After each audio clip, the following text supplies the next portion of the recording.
and welcome to Horns of a Dilemma, the podcast of the Texas National Security Review, TNSR. I'm Doyle Hodges, Executive Editor of TNSR. In this episode of Horns, we're joined by Professor Bat Sparrow, a professor of government at the University of Texas, Austin, and author of The Strategist, Brent Scowcroft and the Call of National Security, published in 2015 by Public Affairs Perseus. As many of our listeners know, Scowcroft passed away this week at the age of 95. And so I thought being joined by Professor Sparrow, whose biography I think it's fair to say is the definitive biography of Scowcroft, to discuss the man and his contribution was an appropriate way to memorialize his legacy. Thanks so much for joining us. Thank you.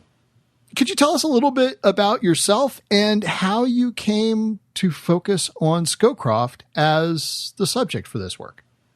My general research involves the relationship of the United States, whether it's the colonies or the newly independent United States or 20th century United States and the rest of the world. So this could be the frontier, this could be the Caribbean and Pacific, or it could be global as it has been for decades. And so I've done work on World War II, I've done work on the Spanish-American War and the first kind of burst of American global expansion, and thinking about U.S. foreign policy and how we got to where we are from the Cold War through the sort of Clinton years and then to the War on Terror. I wanted to find a way to kind of to capture that kind of that long arc in American foreign policy. And so that was one kind of underlying factor for me to study Scowcroft. The other was when I was a kid, I remember reading about Scowcroft and in the newspapers, Newsweek, and there'd be nothing critical about him, but he'd always be there.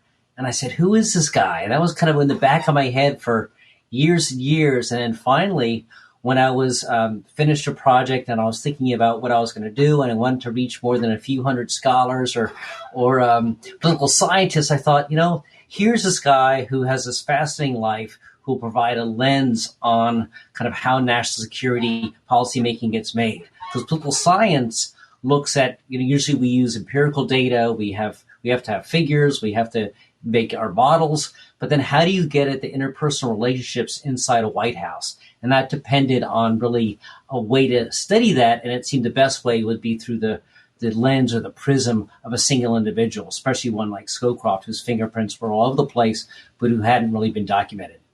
Yeah, that's one of the remarkable things is that through the biography of him, you document really 50 years of American foreign policy. And I was smiling when you mentioned that about sort of the difference between the political science approach and another approach, because there's a tendency often in political science to somehow regard foreign policy as inferior to international relations or not a part of it because it's not theoretical. And yet the interplay of personalities and bureaucracies and concerns and interests define so much of what happened. And I think that's, one of the things I admire very much about your book is how all that comes out. And I will confess, when I first read it, I was unfamiliar with your background and your work. I assumed you were a journalist because of how readable it was. It is not written like a typical political science professor's book. So I would commend it to our listeners if they're looking for something that's just a wonderful insight into this. I think one of the things that you do well, and it helps to explain a little bit about how Scowcroft, the man, had the influence that he did and played the role that he did, is that you begin by exploring some of the early influences in his life. And it's clear as the book develops that these continued to play a role in his conception of who he was, what service was, how he should comport himself. And I'm wondering if you could tell us a little bit about that. Who was Brent Scowcroft? Where did he grow up and what shaped him to be who he was? He grew up in Ogden, Utah. So his parents and grandparents and great-grandparents were all Mormons. And what Ogden, Utah gave him, it was a very well-established family. He was the son of the Scowcroft was the largest wholesale distributor in the Intermountain West for years.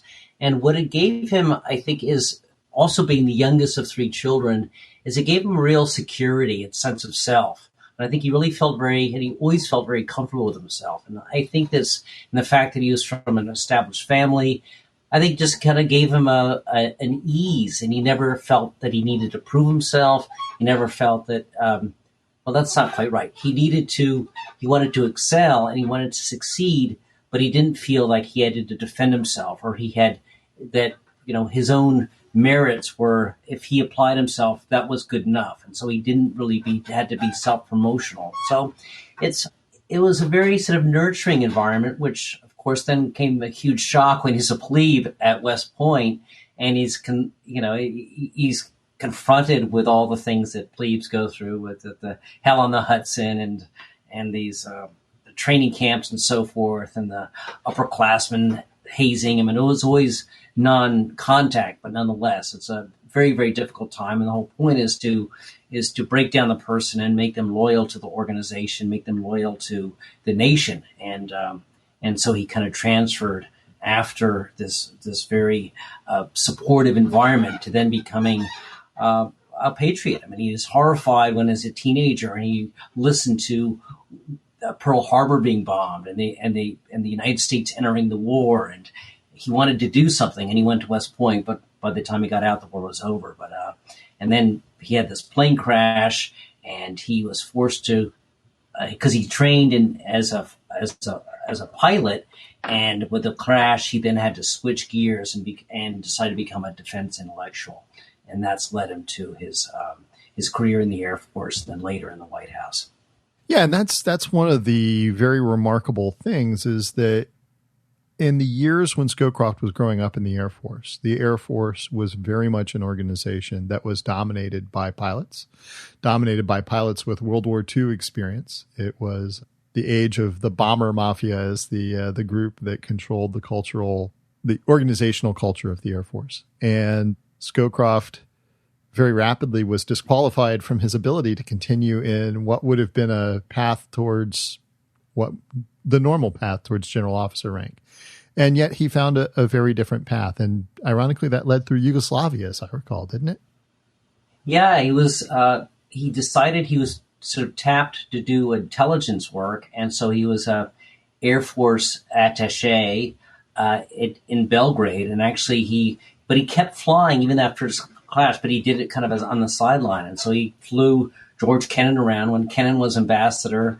But at the time there, Yugoslavia was kind of in a tricky position in the Cold War, because you had Tito, who's independent from Stalin, independent from Khrushchev, and at the same time can't be completely independent, and the United States wants to encourage them but doesn't want to encourage it. So it's a crackdown, and so it's a very delicate situation, and he handles it very well, gathering intelligence and bringing order to the embassy, and just taking care of all the things he needed to take care of. So he was selected for graduate study. And I think many of our listeners who've grown up in a military that's a bit more bureaucratized, institutionalized, formalized in how that process works, think of this as, in many cases, an indication that the organization sees particular type of potential and is selecting him for that. But it seemed like it was a much less formal process in terms of his selection and his studies there. It was a little less formal today, than for sure, and it's also of a lot fewer people at the time. But even today, you have people who are selected to go to, say, Columbia or Harvard or Berkeley, with University of Texas at Austin. We have some, and so for certain West Point graduates, their Air Force or could be the Army or the Navy decide these folks would be good teachers. These are people who we want to expose, just like a company will have its best talent and give them exposure to different parts of the firm. Could be sales, could be human resources, could be manufacturing. Well, the same with government work and the military. And so these folks were tapped. He was asked to teach, and so he taught for a few years. He taught for 3 years, and in the fourth year, he was worried that it would stymie his career, and he was reassured, no, you're fine. And so then he went on to go to the Army Industrial College and did some more intelligence training.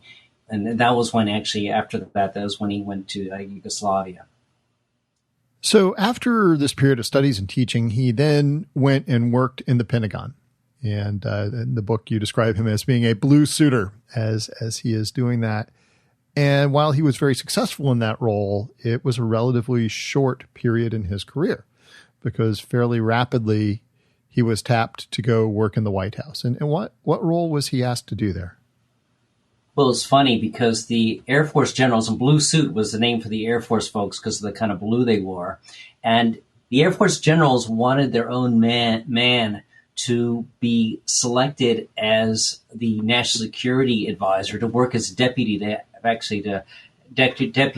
Kissinger, because Kissinger, as people may know, he and Nixon agreed to centralize power in the White House. And that meant the national security advisor was going to pretty much control what the military and the State Department were doing. And so Melvin Laird and Schlesinger, Secretary of State Rogers, these were all going to be subordinate to Nixon and Kissinger. And so the result was the Air Force was suspicious, and they wanted to have someone working close with Kissinger. And they figured as military assistant to the president, who's in charge of the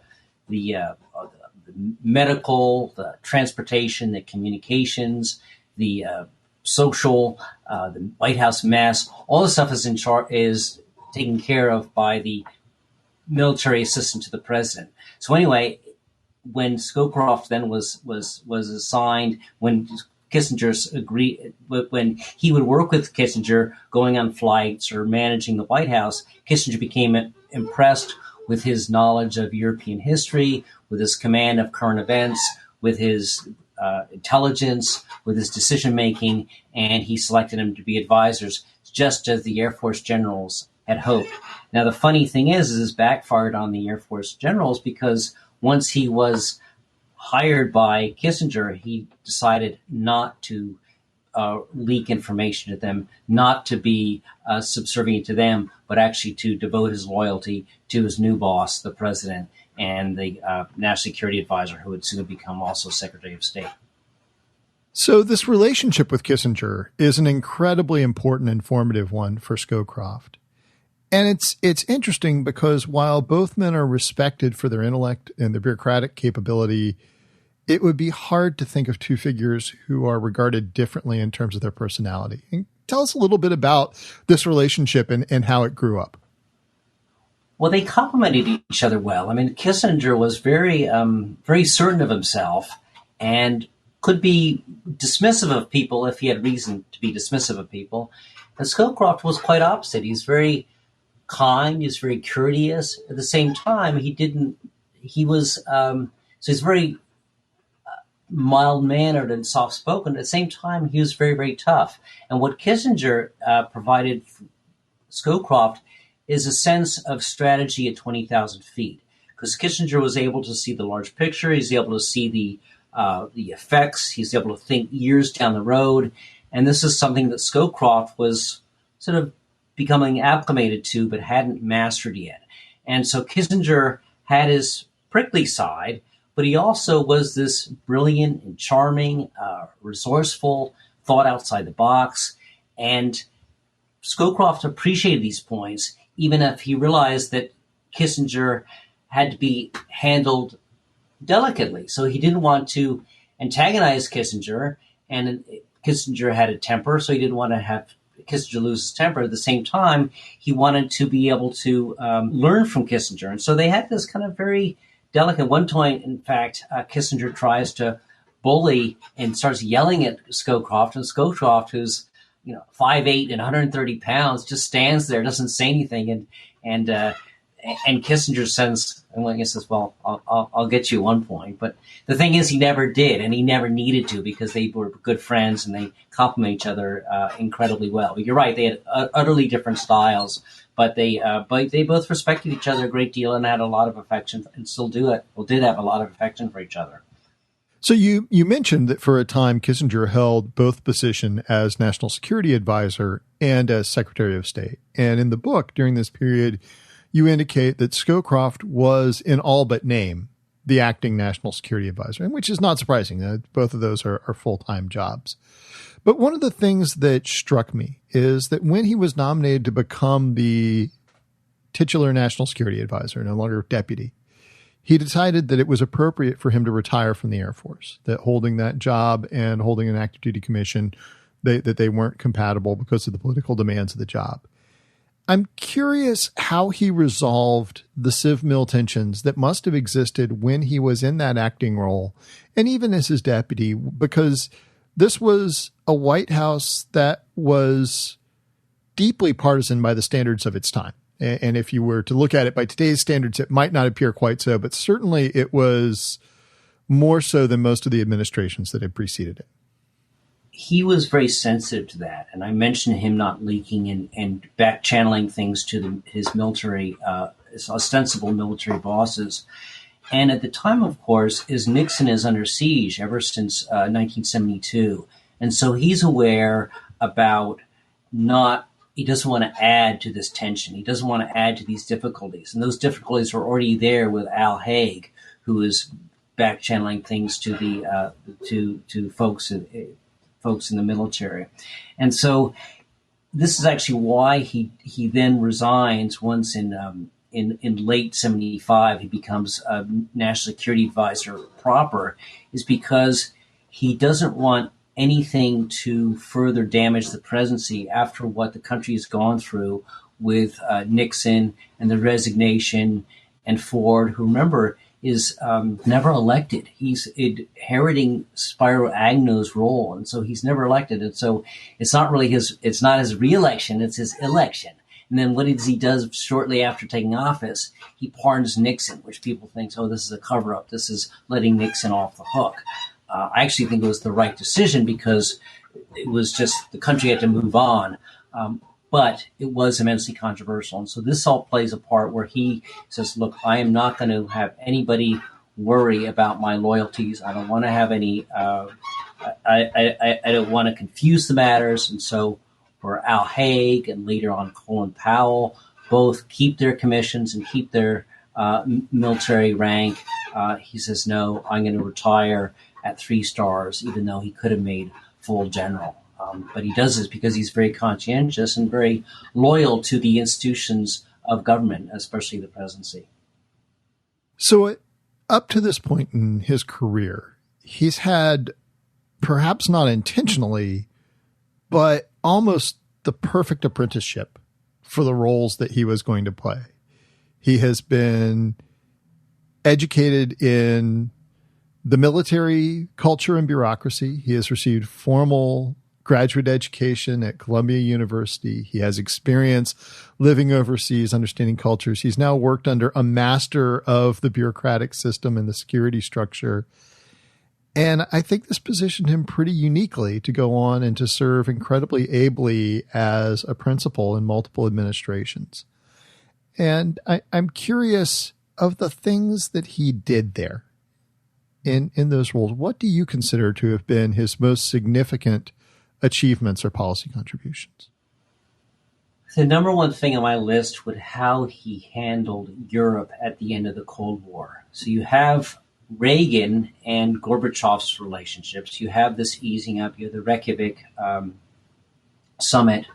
But for all the strong relationship and the opening and warming of relations between the United States and the Soviet Union at that time, the Soviet Union was still supplying weapons and arms to Cuba, to El Salvador, to Cambodia. They hadn't renounced the war against capitalism and the revolt of workers. It hadn't stopped. It had huge armed forces and nuclear weapons in the Middle East and around the world. And so all of the things that really determined the difference and the rivalry with the United States and the Soviet Union were still intact. And this is what they were very wary of. And the irony is that the ambassador to the Soviet Union at the time, when Bush took office, John Madlock, was absolutely right. He says, look, the Soviet Union is crumbling. And they have no choice but to make overtures to the West. The trouble is with it, formerly with détente and other openings of U.S.-Soviet relations, nobody in the White House knew if Gorbachev was sincere. No one knew if there'd be a counter coup from the right in the Soviet Union, so they had to proceed very, very carefully. And what Scowcroft and Bush and the State Department, Baker, under Baker do, but especially Scowcroft and his staff, what they're able to do is formulate this plan about, okay, here's what we do. We're going to initiate these withdrawals of troops in Europe. We're going to de-escalate the nuclear forces. We're going to, and then later on, things accelerate far beyond their expectations. There's, people are the wall is breaking down in between East and West Germany. There's this huge sped up development, and they have to adapt on the fly. And what Scowcroft is able to do is, through the White House process that he sets up, he's able to coordinate and deal with these incredibly fast-moving changes very skillfully. And so Kohl says, well, I want to reunify Germany, which is something that the Soviet Union, Thatcher and the British government, Mitterrand and the French government were utterly opposed to. But Bush says, yes, we want to do this. And so Scowcroft and Baker and the president make it happen, and they push it through and they withdraw. And then later on, when there's this, later on you have this, many European countries, whether it's Poland, Czechoslovakia, Hungary, becoming independent, then, and the Soviet Union is collapsing, they successfully manage the nuclear warfare or the nuclear weapons, and they're able to prevent this collapse of an empire from becoming violent, which is just utterly extraordinary in the history of the world. Yeah, it's we were discussing briefly before we started recording, and it's just such a fascinating time, and there was nothing at all preordained about those outcomes. That was a remarkably dangerous time, even as there was a sense of optimism, but the dynamic forces at play associated with the collapse of a global empire with a massive nuclear arsenal and enormous debt problems and challenges in caring for their citizenry are non-trivial. They have ended poorly before. Absolutely. And this is why Bush was so careful about not dancing on the wall, so to speak, because they're worried about, well, if the hard right and the industry and the military and the Soviets see the Soviet leadership being humiliated or being taken advantage of, then they're going to crack down. Then they're going to stage a coup. And of course, later on, there would be a coup. And then when Yeltsin then effectively gets into power later on. But that was late in the day. And so this is a very, very delicate situation, and that they handled brilliantly. Well, and I mean, that would have been a full-time job if that were the only thing that Scowcroft and the first President Bush had on their plate at that time. But of course it was not, because at the same time, on August 2nd, 1990, Saddam Hussein invades Kuwait. And, oh, by the way, you also have the aftermath of events in Tiananmen Square affecting the relationship with China. And one of the things I really like about the book is the way in which you sort of interleave chapters dealing with each of these things. And you can get deep into the developments as they're going on. And each one of them is something that can fully occupy your mind as you're going through it. And you realize, oh, that was 10 to 11 on his schedule. At 11:30, he had another meeting, and it was dealing with something else entirely. How did he deal with this simultaneity of crisis? I mean, it's really almost unprecedented in global history, the number of major movements that were going on and the number of major challenges to U.S. national security. Well, I think there's, one reason is the talent that Baker, Bush, and Scowcroft, Cheney are able to bring to the table. So they have immense talent. They have people who are very knowledgeable. I mean, later on, this is going to be essentially the same team without Scowcroft who's there as George W. Bush. And so this speaks to how experienced in their profiles. So that's one thing. The other thing is, I think he had this, his patriotism, his knowledge of history, and his work ethic. And they're very careful. One of the things that they do during the transition period, this is Bush and Scowcroft, is they think about what would be a good team and who do we want to fill these roles. And they're very conscious about, Robert Gates or Condoleezza Rice or Larry Eagleburger, who's working with the State Department, and others. But Scowcroft and Eagleburger work together. And so then they're able to establish over trial and error a way of organizing these people. And so between the work ethic, the knowledge of history, the experience, I mean, one of the things that Scowcroft does, and you might remember this from the book, is when he's in the Pentagon, he's working with General Yudkin, and he's dealing with inter-American affairs. That is, Scowcroft is dealing with inter-American affairs. He's dealing with the American component of Vietnamization, about the Air Force being handed over to the Vietnamese, South Vietnamese forces. And what this suggests is his knowledge of the bureaucracy. So he realizes how the bureaucracy works. He has appreciation for that. And under Kissinger, he starts to understand the role of the press. And he sees that with the failure of some of the Nixon-Kissinger policies, he realizes how important Congress is. And so he has good people to work with Congress. And so he's able to sort of see this whole picture and pull this together.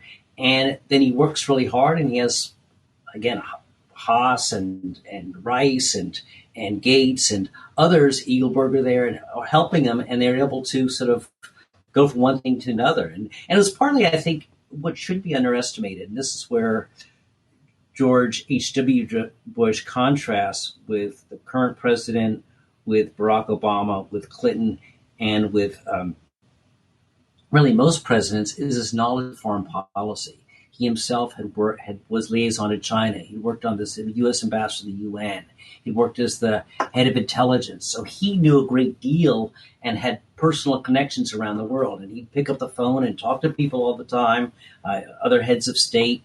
And so this kind of was, he had good direction, and Bush had good instincts. So he's the one who's leading out with Kohl saying, yes, we want to reunify Germany. We're going to make this happen, even though 3 of the 4 great powers are opposed to it: the Soviet Union, the French, and the British, at least initially. And then he coaxes them and gets them along. So it's kind of a combination of things. And because of Bush and Scowcroft's experience with China, they're able to work with that. They're able to work with the Cold War. They have, of course, Saddam Hussein and the invasion there. And so it's, yes, but it is a juggling. And I think there's a good reason why people talk about policy burnout by the time they get to Yugoslavia late in their administration, or Somalia, is that they were just so stressed and under such intensity for such a long time. You mentioned the role and the understanding of bureaucratic structures. And, I think during the second Reagan administration, we were treated to what happens when bureaucratic structures in the national security realm are organized suboptimally and done in such a way that a few individuals can have an outsized influence on what they do. And Scowcroft, as part of the fallout from the Iran-Contra scandal, spent considerable time thinking about what right would look like on the National Security Council. Can you tell us a little bit about that? No, that's exactly right. He's worked with Ford. He served under Kissinger. He saw how it worked. He had ideas about how it could be approved. And then you have these, kind of rogue national security operations under Oliver North and John Poindexter. And the president himself is possibly complicit in this.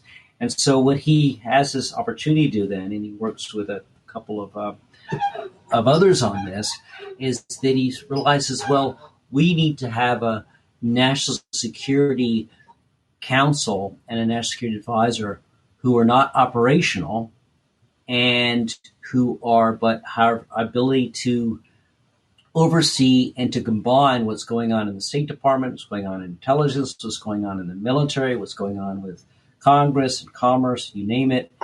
And to do that, he realizes that you don't need to replicate the talent that's there in the Pentagon, say, or in Foggy Bottom. What we need is you need to have people who are familiar with what's going on. And so people are seconded to the National Security Council. And if you have good people and if you have a good process and you listen and you have a president who leads and gives clear signals, then there's no reason why you can't develop effective foreign policy. Now, that doesn't guarantee things are always going to go right, but it does certainly lessen the chance of making grave mistakes. So yes, the policy process is huge, and that's what happened under Reagan, is it wasn't followed, and the other people kind of pretended not to know what was going on.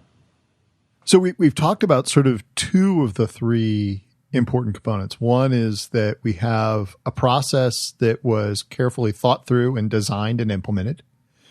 2 is that we have people of extraordinary talent and ability. many of whom were people who Scowcroft had mentored and chosen for these positions. But then I think there's a third element that was very key to the success of policy in this period, and that was the personal relationship between Scowcroft and the president.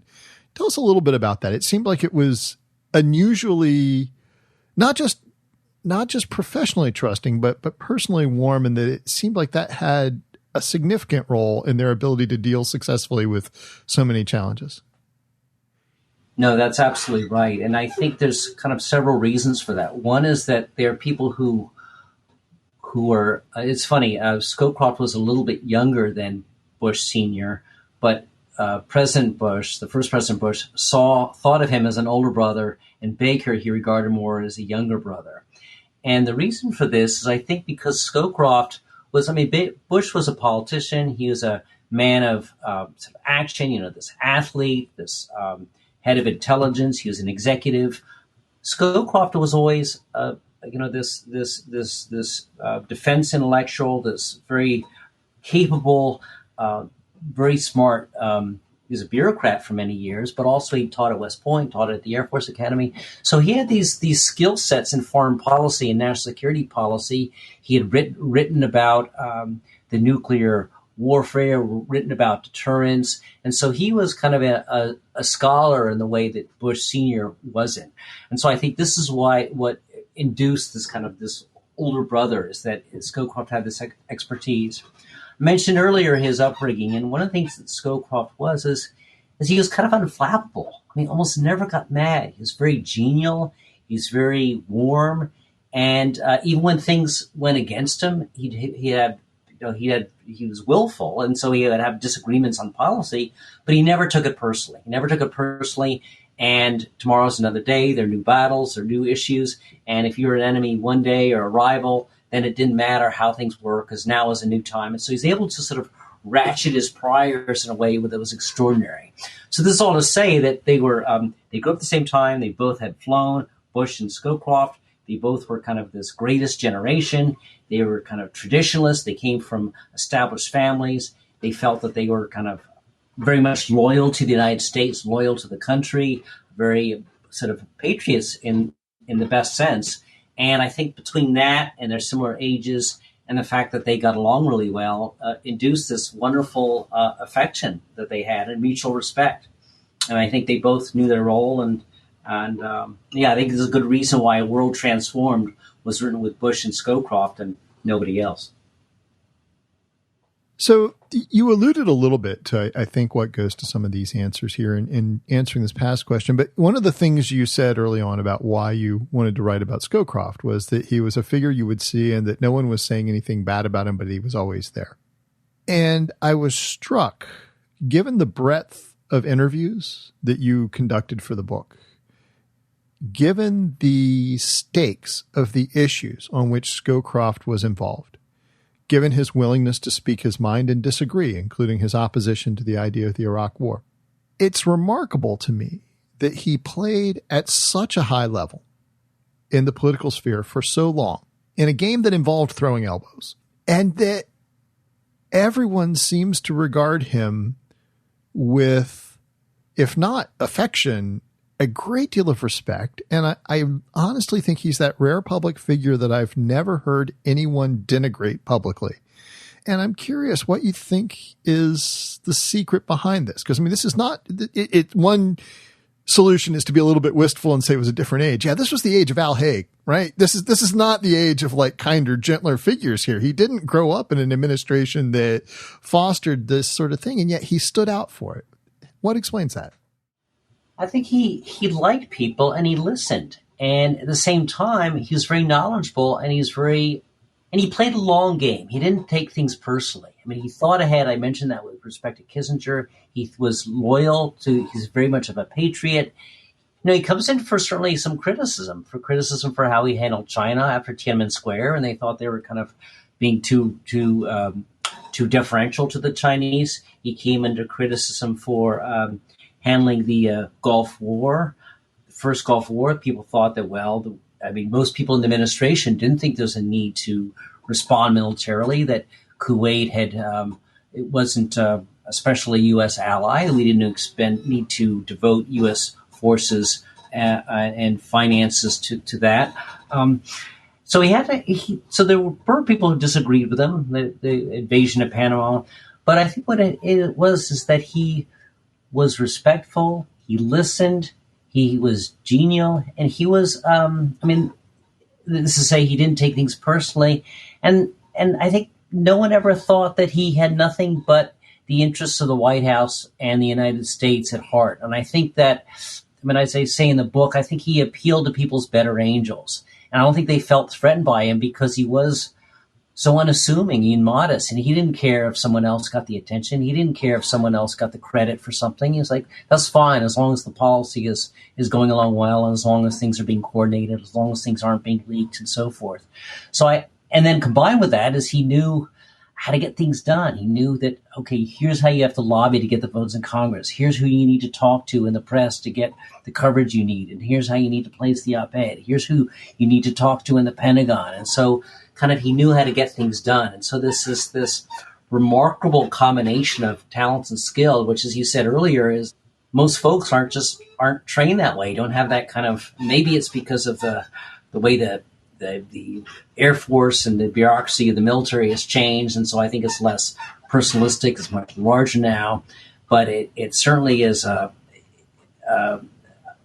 time and a person who is able to sort of, I think, get a sense of the whole in a way that I think is very, very hard nowadays.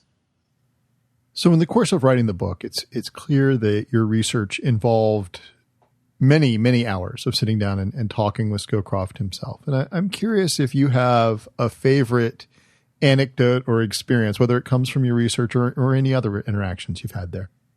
Well, I'm going to give you a few of them because I was thinking about what sort of were interesting stories. One is that early on, he, as military assistant to the president with Nixon, he has to work with POWs and MIAs, prisoners of war and missing in action in Vietnam. So as you might imagine, this is a very sensitive issue. A lot of people are very hurt by this, the families and loved ones. There's no answers. There's a lot of frustration.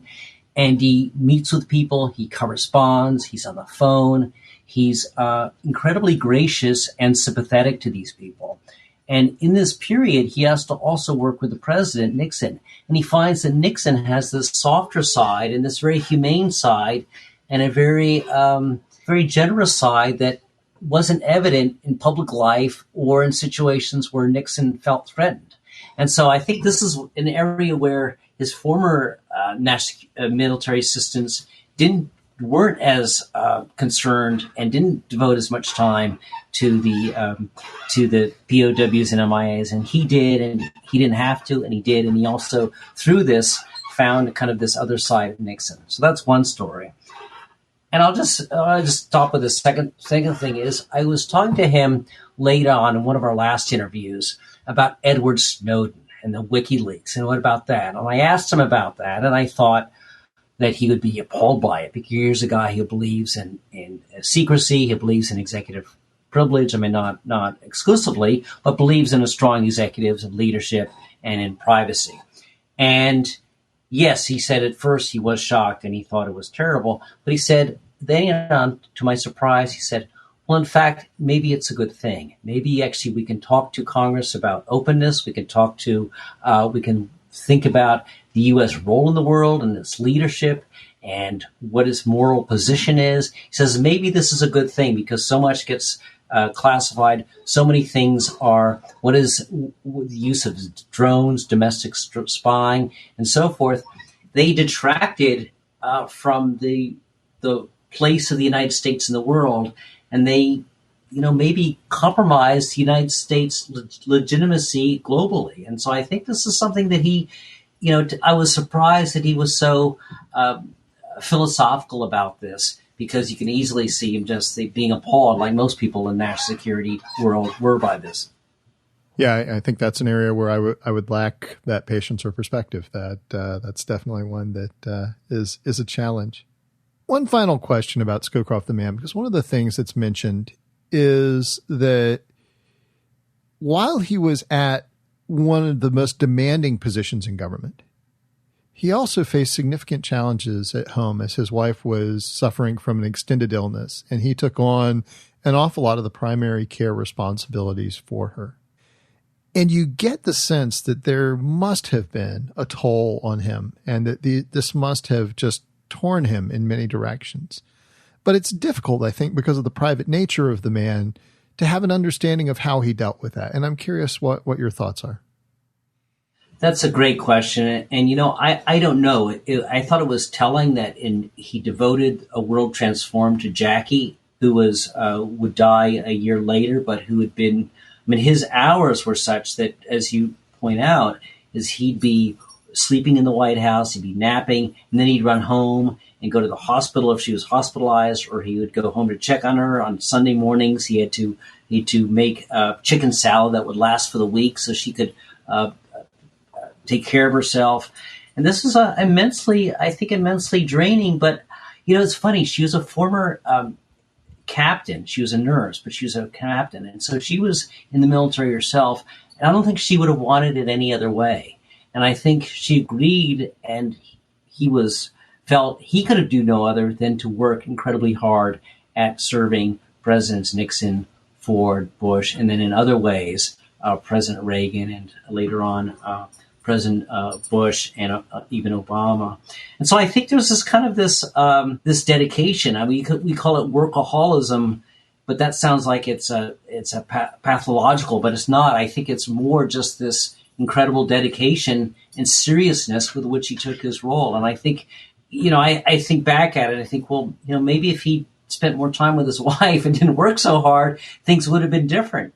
But it's hard to know. And I don't think either he or she would have wanted that. And so it's kind of this story that we really don't know. It's very hard to know what's going on between couples. And I just can't think about, given how his demeanor and how brilliantly he handled things, that that this was that he accepted this.